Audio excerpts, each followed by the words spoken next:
It's not a secret that Russia and Iran are friendly, and now there are reports that the two nations have commenced plans for Iran to begin an electricity exchange with Russia. There are also reports that Iran and Russia have worked to push the U.S. out of Syria, among other indications of ever-increasing boldness. The Pentagon sending F-16 fighter jets to guard U.S. ships in the Strait of Hormuz. This after the U.S. Navy says Iran recently tried to seize two oil tankers, opening fire at one of them. The U.S. deploying a guided missile destroyer, forcing Iranian ships to back off. Let's bring in Ambassador John Bolton, national security advisor during the Trump administration. Thank you so much, Ambassador, for being with us. How significant is this? Has this been happening all around us, but now we're just getting more light, more reporting on it? Well, there have been a significant number of seizures by the Iranian Navy of oil tankers and other vessels in the Persian Gulf over a series of months. I think this is part of a larger problem of Iran increasingly avoiding the sanctions that the U.S. imposed after it withdrew from the 2015 nuclear deal. Iran selling 5 times as much oil to China, for example, recently than it did since that point. And the Iranian Navy becoming just generally more aggressive, combined with, in Syria, efforts by Russia and Iran basically aimed at limiting Israeli power, but affecting us in very dangerous ways. So I think this is overdue, frankly. I think we should be much more diligent in making sure Iran is not interfering in navigation in the Persian Gulf, and certainly not interfering with American troops deployed in Syria, Iraq, or anywhere in the region. Well, to that point, how much force should we use to make that point? Well, I think when American troops are endangered, the general rules of engagement permit them to act in self-defense.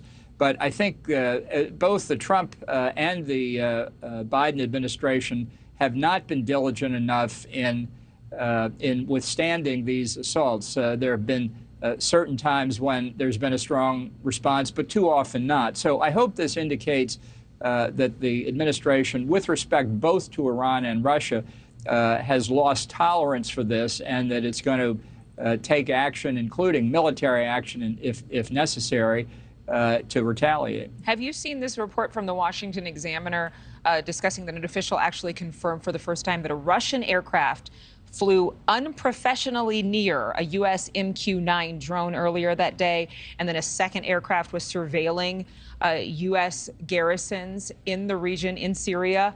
What would your response be to that? Well, this goes well beyond legitimate Russian activity. Look, the Russians have been in Syria for a long time.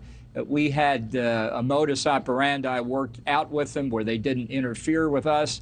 On occasion, when they did, such as about 5 years ago, the Wagner Group came too close to an American position in Syria.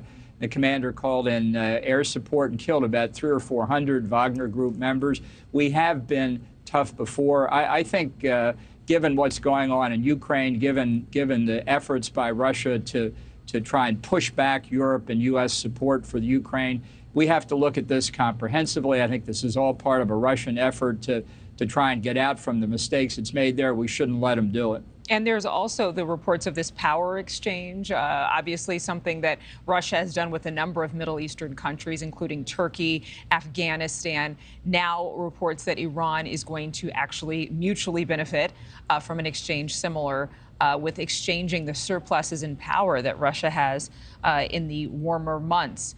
What does that signal to you? Is this a bit of an what's the word? Irritation that Russia is intentionally trying to get under America's skin and the West in terms of this ongoing conflict with Ukraine?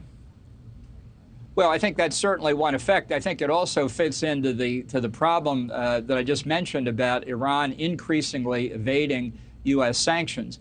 Not that Russia's going to pay any attention to them, but it shows, I think, Iran's efforts. They've just cut a deal with Iraq, for example, to pay off some of Iraq's debts, again in violation of our sanctions. But it shows how close Iran and Russia are becoming closer to China as well, part of a new axis that's been formed this year with China, the dominant partner, Russia, the junior partner, but outriders like Iran, North Korea, Belarus also participating. this is a pattern we're going to have to deal with. This is not just a problem in the Middle East, just like the war in Ukraine is not just a problem in Europe. Thank you for watching. Go to newsnationnow.com to find NewsNation on your television provider. And don't forget to click the red subscribe button below to get more of NewsNation's fact-driven, unbiased coverage.